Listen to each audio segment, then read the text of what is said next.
where the next billionaires will be made. Comics and crypto. Yeah, Hey. what's going on, everybody?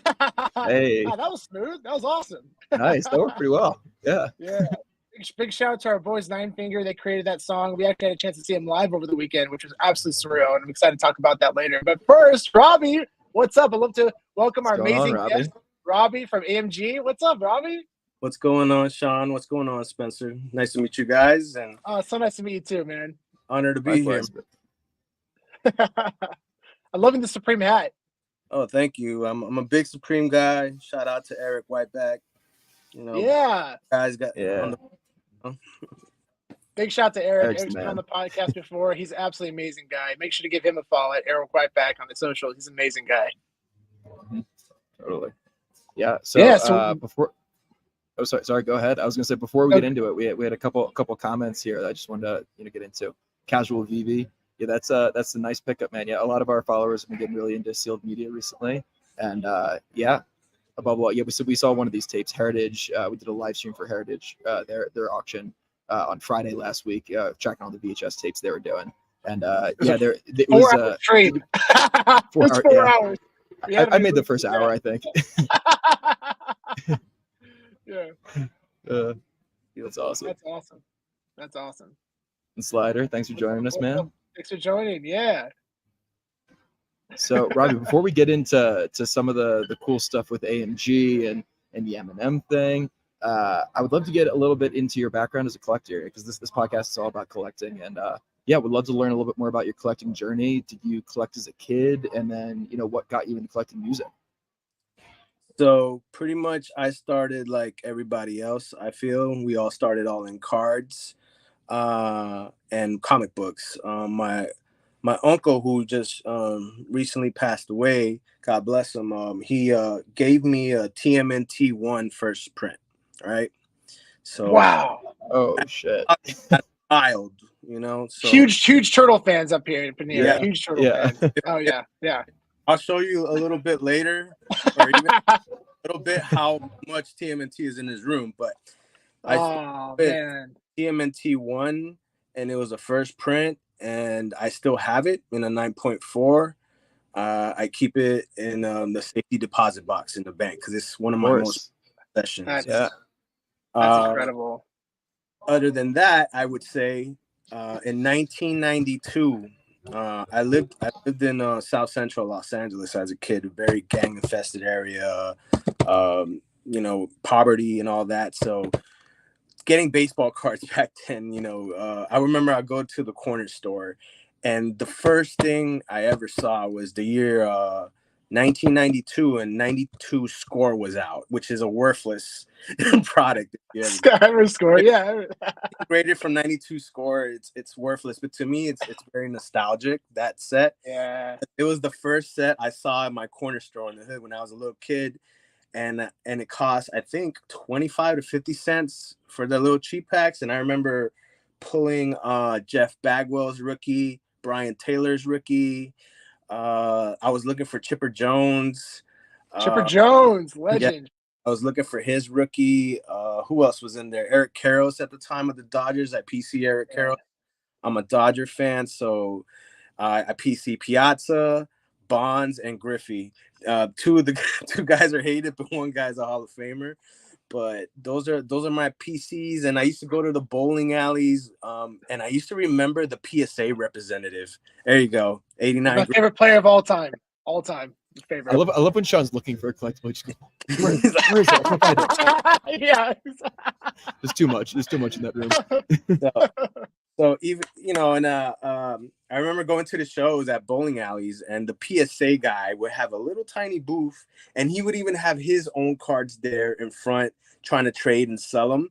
And this is like, I'm talking the inception of PSA, when the guy was just by himself, like, yeah, this is grading company. I don't know, I'm kind of representing it here, And it was like, I think $5 to $7 to grade back then.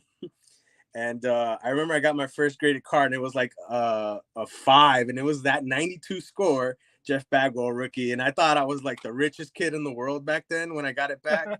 And it was a Jeff Bagwell 92 Score, and I was like, oh my God, Dad, look, I got a 5. I didn't know any clue. I was just a kid, you know, and Yeah. that's how I think, you know, my whole collection started. And I was a big Teenage Mutant Ninja Turtles Playmates vintage guy. So as a kid, I really took good care of my toys. They bought me all them toys, and as I became an adult, I bought everything. I, you know what? I'm gonna show something on the stream that's very special for TMNT Yeah, let's see it.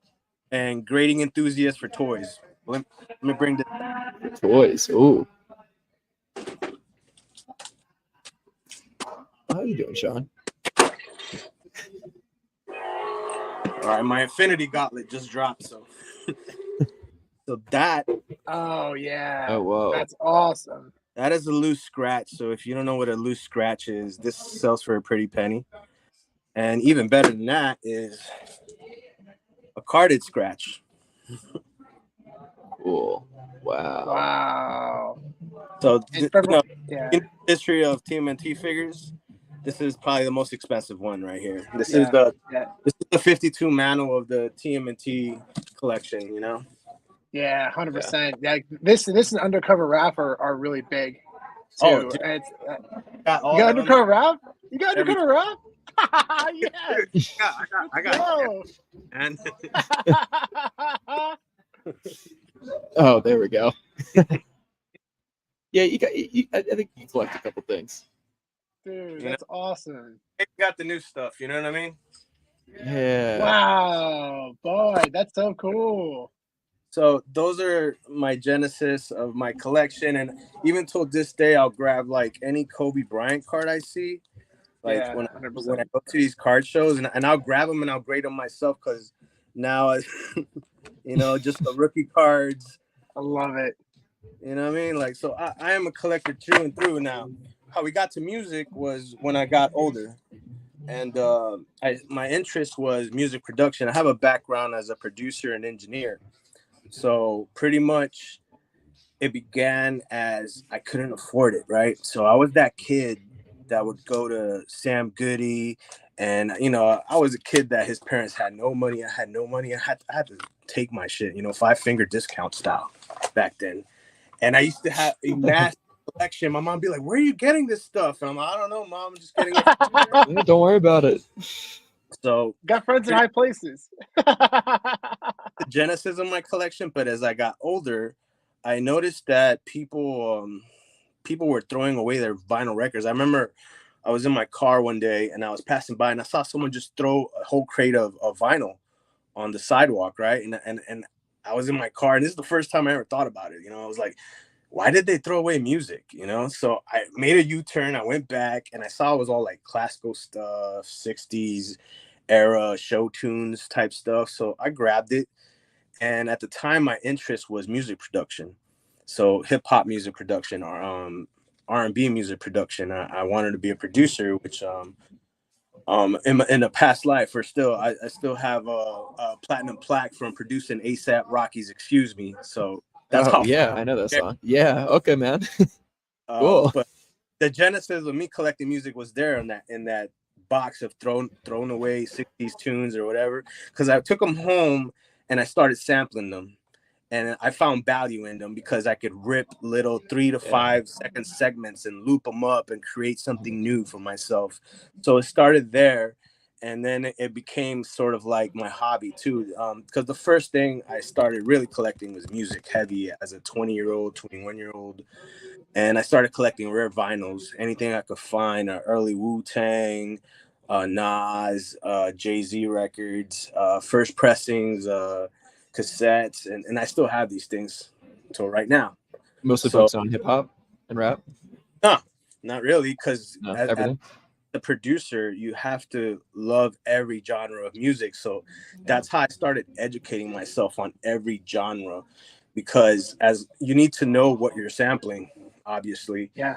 So, I mean, take for instance the record I got a platinum plaque for. That was the Platters Christmas song. Like that's where I got that sample from, and started loving like 60s jazz, John Coltrane records. Yeah. I'm talking like Jimi Hendrix. I remember when Wow. putting on a Jimi Hendrix album when you're 13, you're like, what the fuck is this? You know,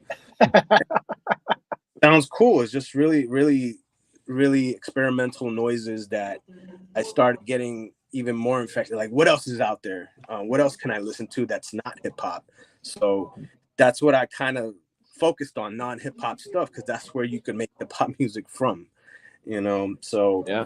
I started collecting a lot of records that were meaningless. I used to go to yard sales and be like, do you got any old records? Let me have them, please. I'll give you $20 for a whole thing if you're going to throw them away. And in my collection is probably around 20,000 records now, open.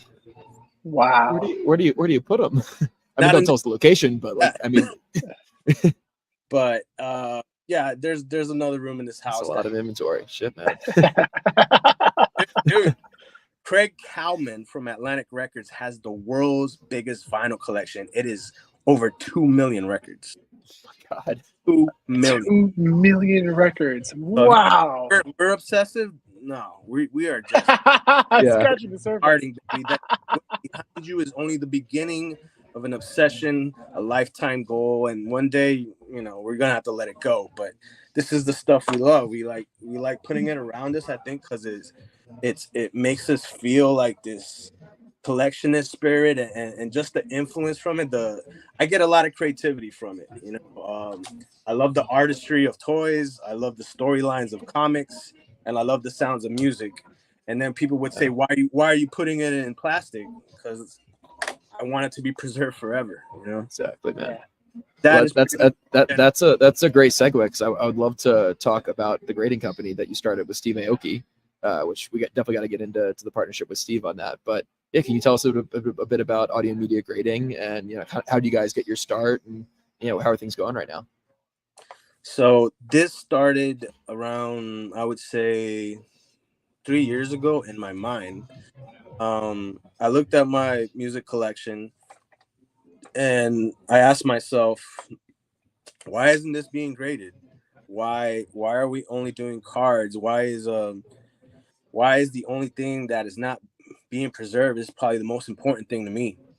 I love Erlen Howland rookie card as much as the next guy. But what about my first edition Liquid Swords just album that is probably more important to me, you know? And nobody was doing anything. Everyone and I kept talking to guys in the music industry about this, and people in forums like, why is no one doing this? Oh, because we want to listen to it still, you know? And I'm like, well, I could stream it. I have another copy of this, and this album is extremely important. I mean, I bought it for $600. That costs more than the Howland card raw, you know. So why can't I preserve it? Because I don't want to let the needle hit it and start ruining the grooves or deterioration start. That was just me, you know. And I was like, because I could listen to this anytime. I got an open copy, I got a sealed copy, and that's where it came from, because I didn't want to seal every record. I just wanted to seal the important ones, to me at least. Yeah. And that's where the idea came from. So I thought to myself, how can I enter this? And nope, there goes the Infinity Gauntlet.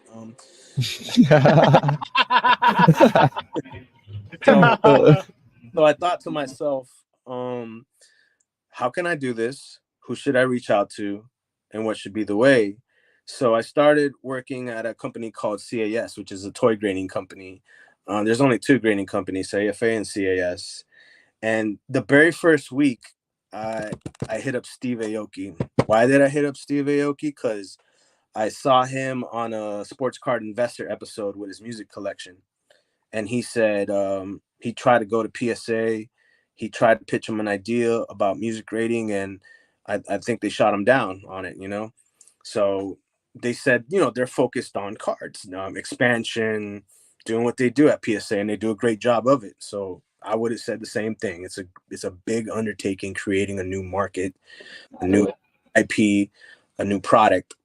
So when I went to CAS, I sat down with the COO, Ken Black, and I told him, I have some sketches.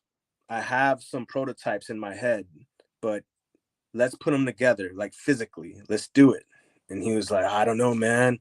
No one's ever done this. I don't think we can make this work. And I was like, we could definitely make it work. All right. Don't tell me it can't be done, because I know thousands of people out there. Like, if someone did this, I'm going with it, because music is the most important thing for me. Plenty of people like me. Not like a couple. So me and Ken, we made prototypes. And so one day late night on IG, I saw Steve at a live, and I DM'd him. Hey, Steve, I had this idea for a company. And the reason I hit him up is because I know Steve was as passionate about it as I was. And I know if he saw my message, maybe, just maybe, he would be like, all right, this guy has the infrastructure and the right ideas and the right vision. Let me just have a conversation. And this is like, Steve, millions of people hit him up, invested in a lot of things. That man is working on so many things at once. It's insane. It's He has a million incredible. companies. Steve has his hands on everything. He's an innovator. So I sent the message out, and I was like, yeah, he's probably not going to see that. Probably people hit him up all the time. And I kind of just went back to sleep. And lo and behold, my phone dinged like minutes later. And I thought it was just some random person DMing me, friend, something, girl, whatever. And I look at it, and it says Steve Aoki just DM'd you. And I'm like, no way.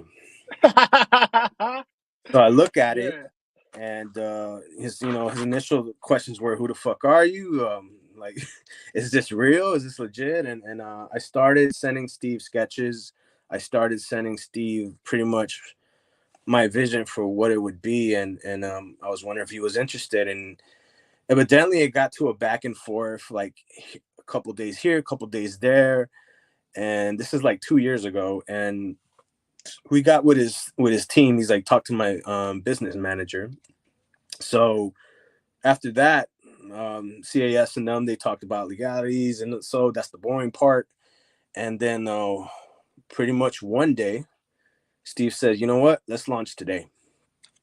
And I think we just finished the site, which was and I was like, we're gonna launch today. He's like, yeah, we're gonna launch today. I'm gonna announce it on Instagram, and that's it.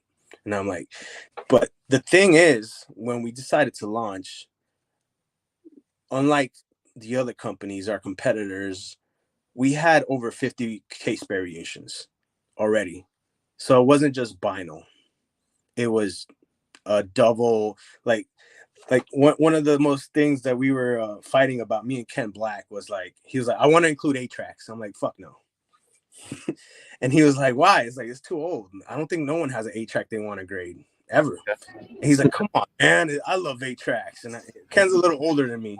So I'm like, nah, man, I don't want to do 8 tracks. And we're so crazy. We have a double and triple 8 track case. You got to count for everything. So, because we started thinking, like, okay, if we're going to come out, let's not just come out with vinyl grading. Let's come out with everything.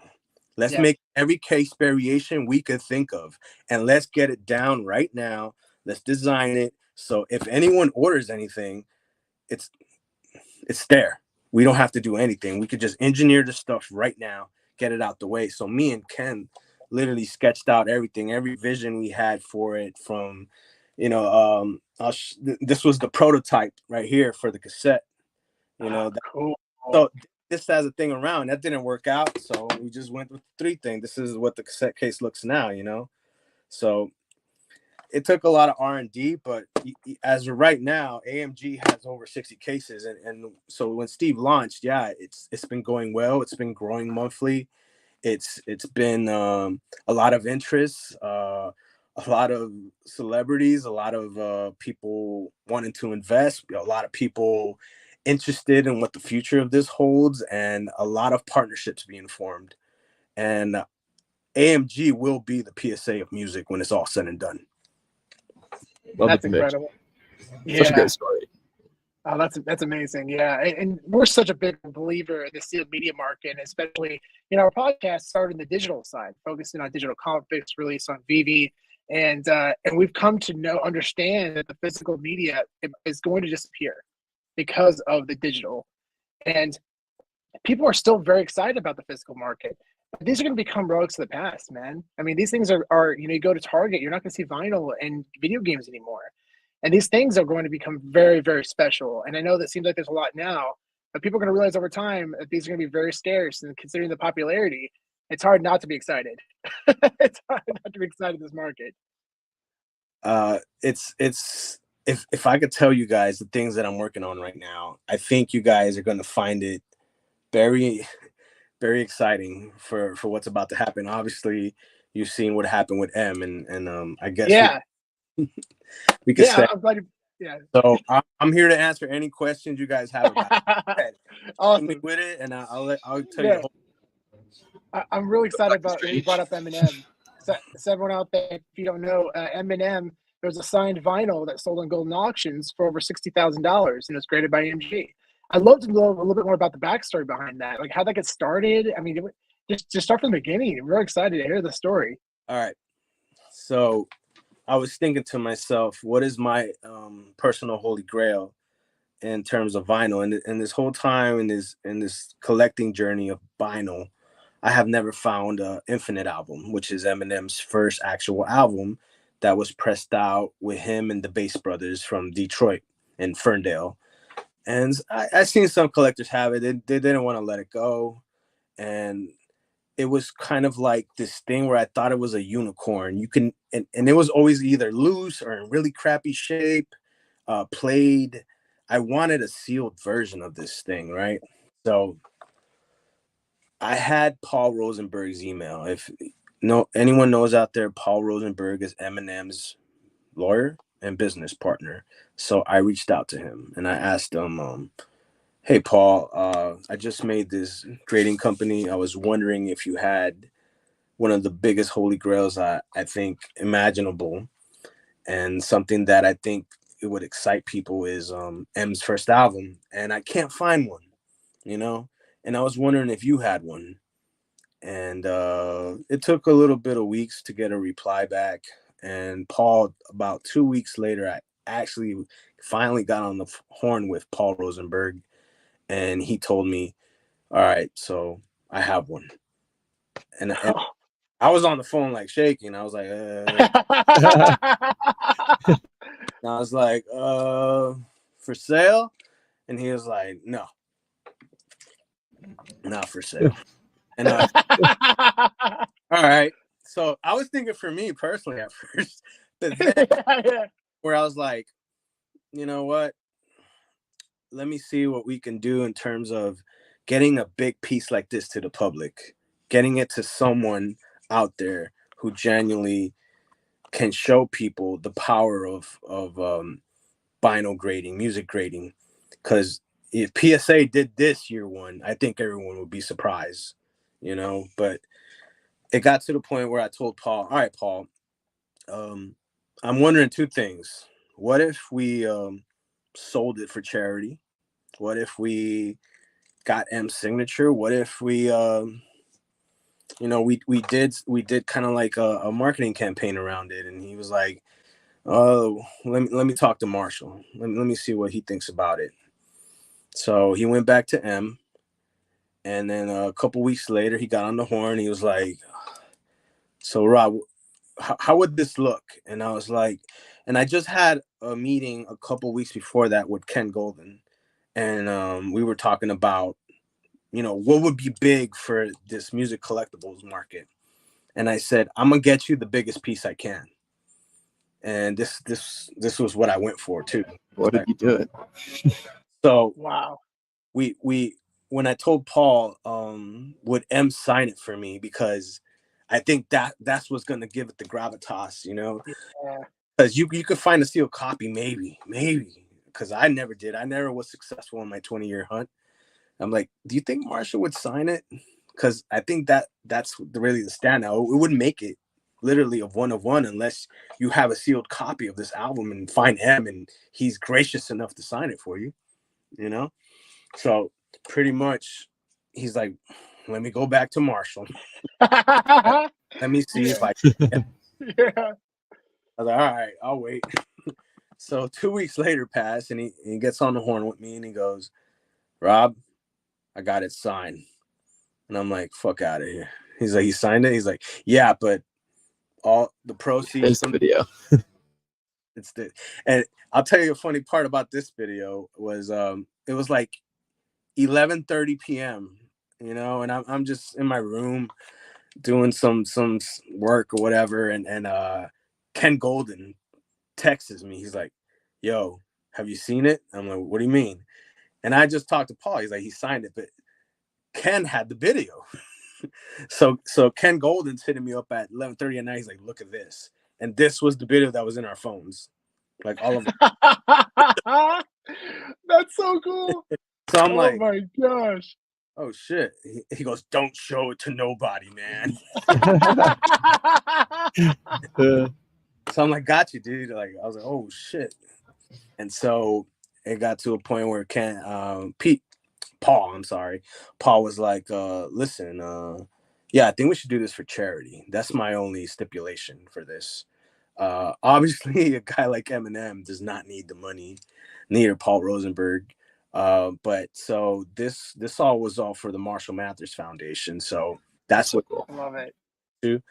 And yeah, we just wanted to show people that this marketplace is real, is something that is going to be in there. Is not no fad, no trend or anything like that. This is an actual thing that's going to happen, and we're gonna come in this industry and make a whole marketplace out of this. And you know, for collectors that have been waiting for this moment, here we are. And that's why I wanted to go with that piece first, to show people that in the first year we could do something like this. Yeah, that's such a great story. Yeah, I'm such a big fan of Eminem. Like, I've been looking for first print Slim Shady CDs. I mean, cassettes are impossible to find, but even just the CD itself is hard to find too. And I'll tell you guys now, ever since this Infinite album you know, happened, 2 more have came in, and you'll see one of them very soon somewhere. Oh, nice. Oh, wow. Oh man, and you know what's really cool too is Eminem is apparently a massive cassette collector. Oh, I remember dude, seeing a podcast. Yeah. collection of cassettes is one of the holy grails. I'm pretty sure, like, if we went to M's house, we would be there all day doing it. A series on like sealed cassettes, open cassettes. Like, he must have the best cassette collection in the world, I would say. And don't be surprised if later on in the future, M is probably going to show it off and it's all AMG graded. He was actually on a podcast episode, and it was doing an interview in front of his collection, and I'm sure that was just a scratch of the surface. But it was really cool to hear him talk about it and how nostalgic it was for him, and it was important for him as a kid. He couldn't afford these cassettes growing up, but you know, now in life, he's all about it. He's going hard on these cassettes, and he just loves, just because he's a collector and loves it. But have you talked to him potentially about getting some graded by AMG? I talked to Paul, and yeah, like, in the future, you'll probably see M, with some graded AMG stuff. He's definitely, I would say, top 5 cassette collectors in the world. Wow.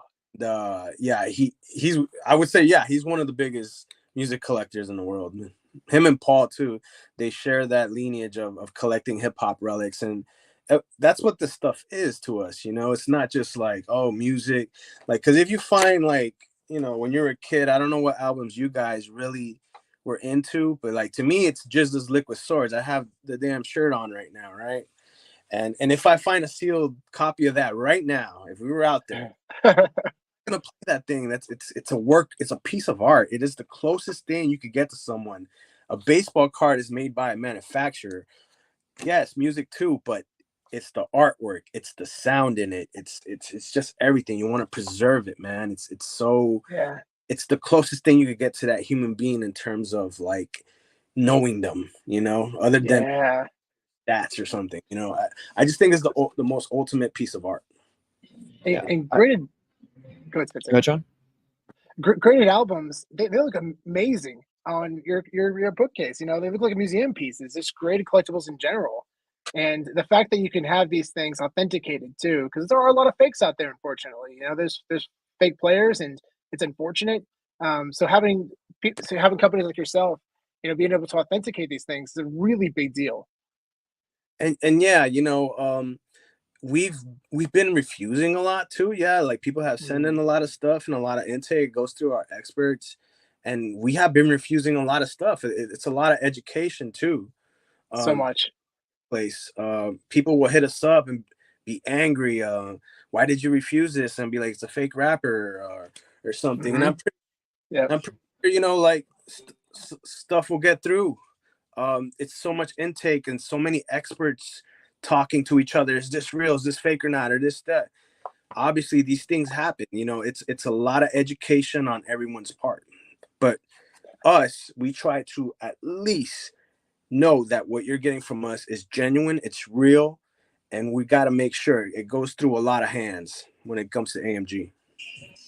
Speaking of education, I actually have a question for you because I've been doing a lot of research on this market recently, and something that we really like, especially in like the VHS market, is like promo screeners, you know, Academy Award screeners, things like that. And the promos, like in the music markets, it's a little interesting, especially for like cassettes and CDs, where I guess sometimes the promo is like a punch hole in the barcode, but sometimes I've heard that sometimes that punch hole doesn't necessarily mean it's a promo. Sometimes it means that it was like sent to like the bargain bin or whatever. So like I'm wondering like kind of like how you, I guess, differentiate between the two, and how do you know whether or not something's a true promo that was sent out to, like, you know, to the radio stations, and what was just something that went to the bargain bin. Usually on promos, it depends on what era, and I don't want to like go into a rabbit hole of this, but it's a whole episode. We could get really into the weeds on this. Yeah. So boring. I go on a 1 hour rant about this, but each era I think had specific ways you can tell a promo was a promo. Obviously, the easiest in the 90s was it literally says it, or a corner was cut. And even in the 80s, yeah, you do get the hole punch on it, but a lot of times they were resealed with the hole punch, and that meant it went to the bargain bin. Yeah. And we only gotten a few of those, but yeah, we have refused copies of bargain bin punch holes pretty much. But you could pretty much tell by the barcode and a lot of references from the production credits or details. It's a lot, but yeah, our trying to just get the variations and what it's supposed to specifically say. There are some albums that all you need is one little word on the backside, right, and they'll let you know if that's a promo or not. It's just little small details that let you know, and that's what it goes through in the process. Makes sense. Are you into promos? Is that something you're a fan of? Not really. I don't collect a lot of promotional stuff, but take for instance, like the other day, we had a gentleman who turned in a promo, and I think it was a 70s album. I forget which one, but he said it was a promo because it had they cut it with scissors on the bottom left of the album, and they cut it, and so but it was sealed. So a promo when it's cut with the seal on, and it had a perfect seal in the corner. So we told them it was a reseal. You can't have a promo with the seal being perfectly squared on the bottom. It's just not possible. No label does that. So what I'm guessing is it was a bargain binner. You know? Yeah. Gotcha. Makes sense. And then if it was a punch hole promo, then the punch hole would go through the actual seal as well, right? It would go through both. Yeah, it'll go through this.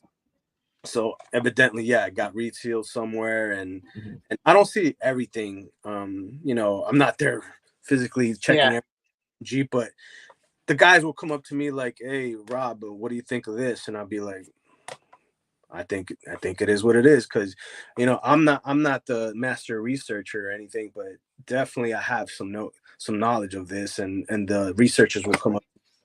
What do you think, Rob? Well, what do you think we should do? You know, when I am in office. Yeah, we actually have a couple of examples. I was going to say Slider likes that we were going down the rabbit hole. It'll be too long, Slider. It'll be too long. Shout out Dr. Strange. Entertaining 60s to the 90s. So this is a Slim Shady sampler for the snippets of. All right, we've done that before with the H-back. Yeah, that's a cool one. And then the 2001 album as well. Big fan of this one. Yeah, we've done that one before too. Yeah. Have you seen this one before? It's a Soundgarden. This is it's it's an advanced cassette for Super Unknown, which is I think it's like one of the of that album. Yeah. It's like one of my favorite albums of all time. I love Soundgarden, and that's just like one of the best grunge albums that was ever made. Yeah. and this is something we Switch brought up earlier was for your consideration. Something we're really into for VHS tapes, but also for cassettes as well. So here's from Hercules, Go the Distance, and on the back, it says right there, it says for your consideration. So they send this to the Academy for voting, which is really cool. That's really cool. And the last one, I'm really excited to show you this. This is really cool. So the last weekend or two ago, we went to Fan X, and we actually met the cast of Back to the Future. We were lucky enough to snag a first print vinyl of Back to the Future and also get the cast to sign it. Oh, dude. Yeah.